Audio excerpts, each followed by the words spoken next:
Okay, next time anybody does the order, I'm not behind Uncle Darren, okay? Mom, Dad, you look great tonight. You really do. You look great. Yeah. I'd marry me. Sit down. Okay, your time is done. Please don't make this worse. All right, so I was recently reminded of a song that reminds me of my family, and it's by Lone Star, and it's called My Front Porch Looking In, and it speaks about a couple kids, and the chorus goes, a carrot top who can barely walk with a sippy cup of milk, a little blue-eyed blonde with shoes on wrong because she likes to dress herself, and the most beautiful girl holding both of them.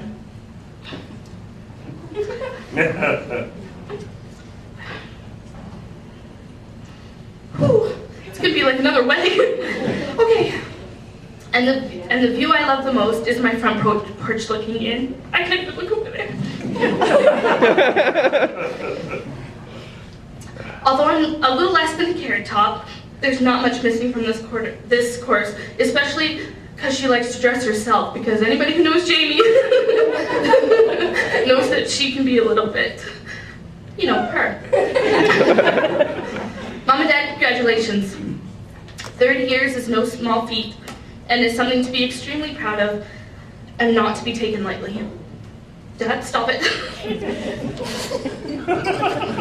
Be a meerkat. You're both an inspiration and an example for the people around you.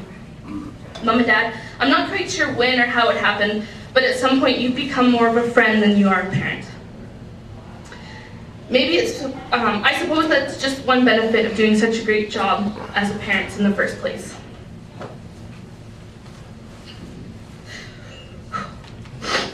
Oh, sorry. That mic's live. It's just allergies. Are you allergic to your parents? I got one. I came well prepared. Okay, thank you for all that you've done and you continue to do, including putting your life on hold for me whenever, and it seems to be a number of times that I'm in the hospital or need care at home, coming to plays or games or just sitting up all night chatting. No, I don't know. I find it refreshing that in our society's current state that you truly meant the words that you said in your vows 30 years ago and that you're affirming today. For you are a living testament to what it means to be taking each other in better or for worse, richer or poorer, sickness and in health, to love and to cherish from this day forward. Thank you for being such a realistic example of what marriage looks like, all the ups and the downs. In my 5 years of marriage, I've noticed myself reflecting on past decisions that you may have made, how you deal with situations, and how you show love to one another. Even the simple things that you probably don't even think about, I want you to know that they've been noticed. One of my favorite memories growing up involved a winding path down a big hill, a shovel, and a sled.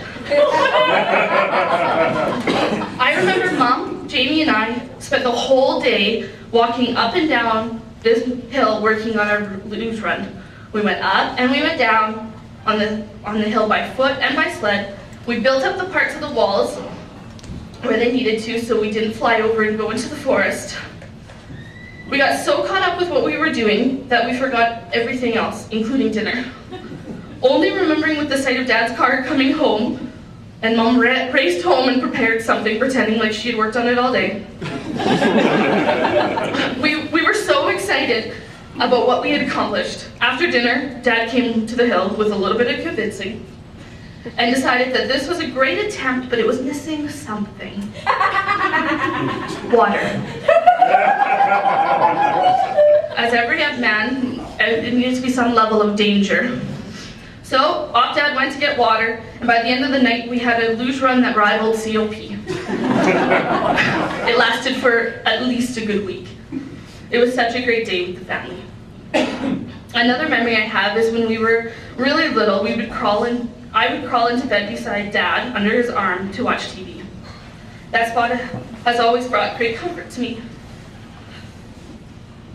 However, some days all four of us would end up all curled up together on Mom and Dad's king-size waterbed.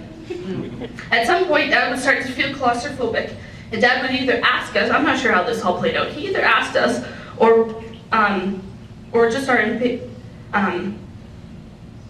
asked us to move, or his impatience with our insistence not to leave.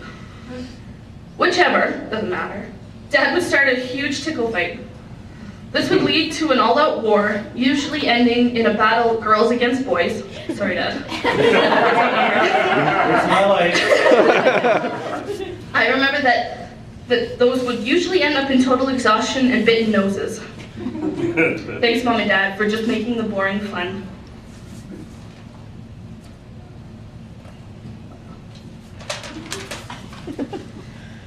Whew, okay, this is where it gets really tough. More recently, we've all had to come to terms with the reality that we are all getting a little older and that we truly need to live in and enjoy every moment that we have with one another. Although we never plan or desire this situation to enter our lives, they can be beautiful reminders of the life we have to live. One thing that will stay in my heart for the rest of my life is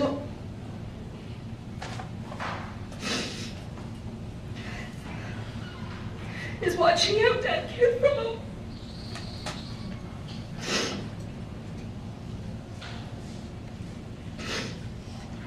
Okay.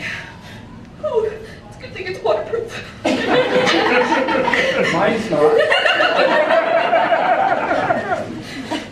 James and I had the chance to be with Dad when Mom was in surgery. I know that this was hard for all of us, but I saw in Dad's face how hard it was for him.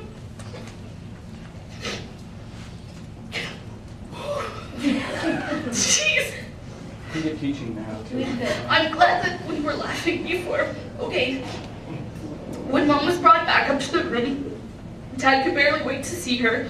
Once she was settled in her room, I watched my dad as he caressed my mom's face and repeatedly kissed her on the forehead. Oh, God. Dad was so thankful and happy and relieved all in one moment. I knew he was restraining himself from picking her right up. Okay. Now I want to take a moment to thank all of you who have supported my mom and dad in their marriage, especially in the dark moments. It has meant so much to me that they have a sport team behind them. Mom and Dad, thank you so much for welcoming my husband into our family with open arms. Your support and friendship have really meant a great deal in forming our life together. I'm so thankful that there is now another male in our family, so that the hole that I was doing a horrible job filling is now properly filled. A man in man cave. On one little funny note, Dad, when we were just dating, Dad would yell up, "Hey, why don't you invite the boy over?" That was Phil's name growing up. And I said, okay. And then Phil would get in the door and I would say hello. And as the door closed, Dad would scream from downstairs, "The game's on." And Phil would go, "Oh, I don't even." I'm like, "Just go." So I would invite Phil over for dates and Dad would have a date with Phil.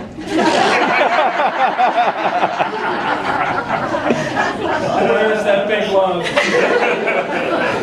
And one last thought I found by an author, Robyn.avi, to leave with you.